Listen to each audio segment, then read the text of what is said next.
Guys, how's it going? Thank you for tuning into another video. My name is Rush and today I'm revealing the price of my 2019 Mustang GT.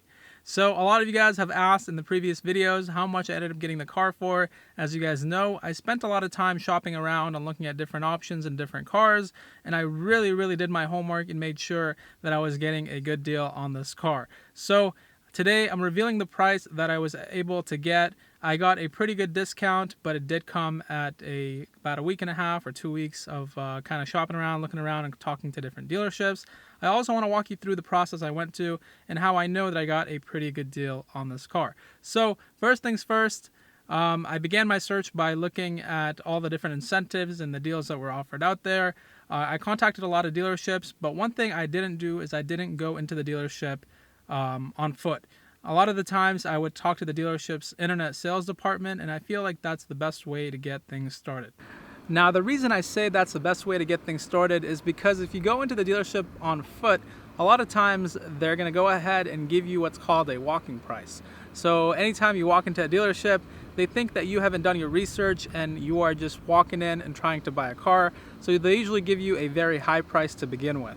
And that is something you definitely want to avoid. You don't want to be that guy that walks into a dealership and tries to buy a car, because they're going to give you their highest price and then they'll drop it a couple thousand and try to make you feel like you got a good deal. Also, there's a lot of high pressure tactics that the dealership will use, and you want to avoid that at all costs. It's not easy to get a good deal on a brand new car, especially a car that has just come out, for its year. So it's 2019. I bought this car in March of 2019. So it's not a car necessarily that the dealership is really trying to move off their lot 100%. So the 2018 would have probably been a better bet, trying to get a good deal on that, because while the dealerships are trying to sell it and they're trying to get rid of that inventory. But unfortunately, that's just not the car that I was looking for. So I began my search online. I used websites like AutoTrader, Car Gurus, along with other websites like cars.com and so on. So my main objective was to try to see what a lot of these dealerships were offering in terms of incentives and discounts on their websites. Now, I get it that you're not always going to get that website pricing, but that does give you a good idea of what the dealership can do in terms of price.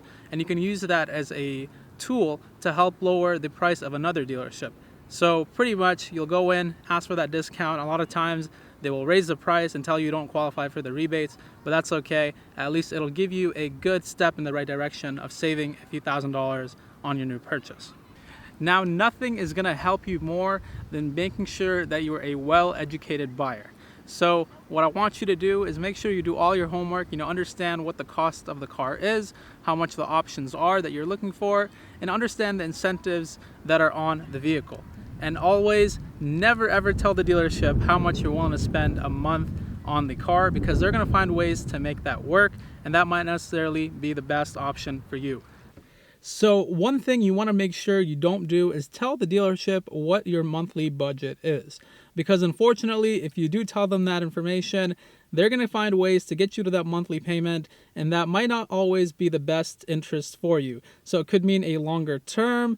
It could mean that they're trying to get you to put more money down. Their dealerships have their way of getting you to think that they're doing you the best favor by getting you to that monthly price that you're looking for. So the best way to negotiate a car deal is to make sure you negotiate either the on-the-door price or the out-the-door price, which pretty much mean the same thing. It means that the final price of the car with everything included, including taxes and license and all that other stuff that you're paying. So that is exactly what I did when I was looking to get this car. I walked into the dealership, I had a number in mind, and I made sure that I stuck to that number. Now, the number I had in mind, I wanted to be under $40,000. And after looking at the car and the options it had on it, I thought it was a doable thing. It was going to be a little tough, and I know it was going to take some back and forth, and that was something I was prepared to do with the dealer because I wanted to get to my price. Now, how did I get to that price of under $40,000? Well, I did my research. I saw what other dealerships were doing in terms of discounts on their websites, and after going into a few, I saw that there's a little bit of a window in terms of savings that they can give you, especially when the car was a higher spec, not more of the base model. So if it's a base model, there's usually not too much they can discount off of it, but if there's a lot of options on the car and it's a higher price tag, there's more room in the price to come down to making a discount for the customer. Also, I did a lot of research on the forums. I saw what other people were paying for their cars, and all of this was very useful information to make sure that I was giving a fair offer to the dealership and something that they would actually consider instead of something that they would just tell me to go away. So that's how I came to that number. I wanted to be under $40,000. So now you might be wondering, how much did I end up spending on the car? What is the MSRP on my 2019 Mustang GT? Well, here it is. Here's the window sticker. As you can see on the window sticker, the total MSRP is $46,940. And that is because this car has the 401A package, which is $2,200.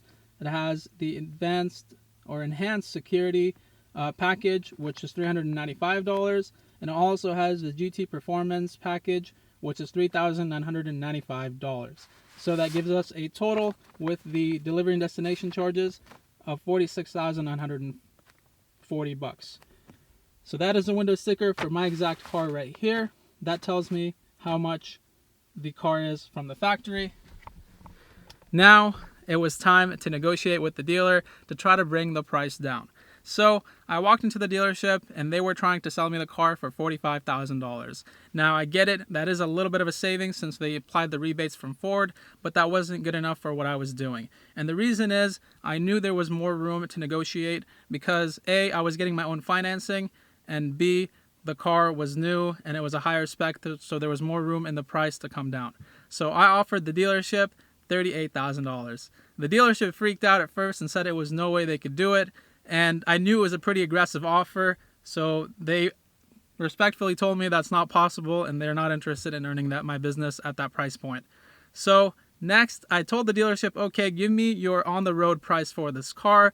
And the on-the-road price for this car at $45,000 was up there in terms of, I think it was like 48 or 38, something in that range.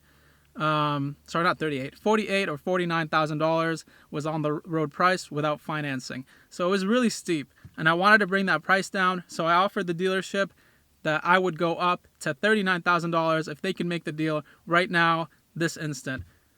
The manager came out and he told me he can't make that deal. He'll try to make the car at $41,000.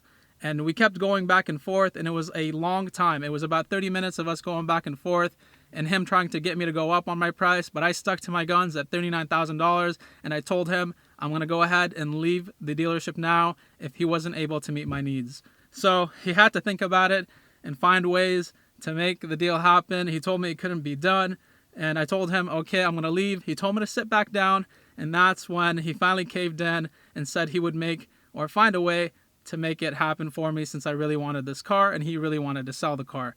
So I told him, or I showed him examples of other dealerships and the discounts they were giving me. I also showed him the website of a few other dealers around that were giving out some really good incentives. And finally, he agreed to sell me the car at $39,000 and I couldn't be happier.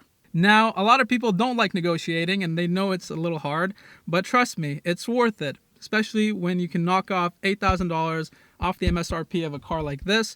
It really makes you feel satisfied and you know you're getting a pretty solid deal. So all in all, out the door, this car cost me about $42,000. Financing not included since I had to go through my own credit union to get the financing for this car. So total financing charges for this car are probably going to be between $2,000 to $3,000 depending how soon I pay off the car. And my plan is to pay it off sooner than later. I could have put some more money down, but I only ended up putting $2,000 because I wanted to save the rest of the money to spend on mods for this car to make sure I can keep providing you guys with awesome YouTube content. And this is actually one of the ways I'm paying for this car and sponsoring this build by doing YouTube videos and making ad revenue from YouTube. So all in all, the car cost me around $600 a month. It does have gap insurance with that, and I'm pretty stoked on it. I think I got a pretty good deal.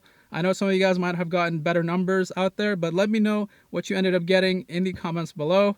That is pretty much all it is that I paid for my Mustang. I bought it for $39,000 plus taxes, license, registration was at $42,000, and then I got some financing through a credit union at a rate of 3.19, and I think that is a pretty good rate because I have really good credit that I've worked on for years to make sure that I can afford these cars at a good interest rate. So that is it for this video. I hope you guys enjoyed it. I hope it answers all your questions. I know a lot of you guys had really a lot of questions in terms of how much I paid. If you are shopping around, go ahead and check out AutoNation of Tustin. They'll probably take care of you like they took care of me. Tell them Rush sent you, and tell them I say hello. So that is going to be it for today. My name is Rush. I'm in my GT, and we'll see you guys next time. Peace.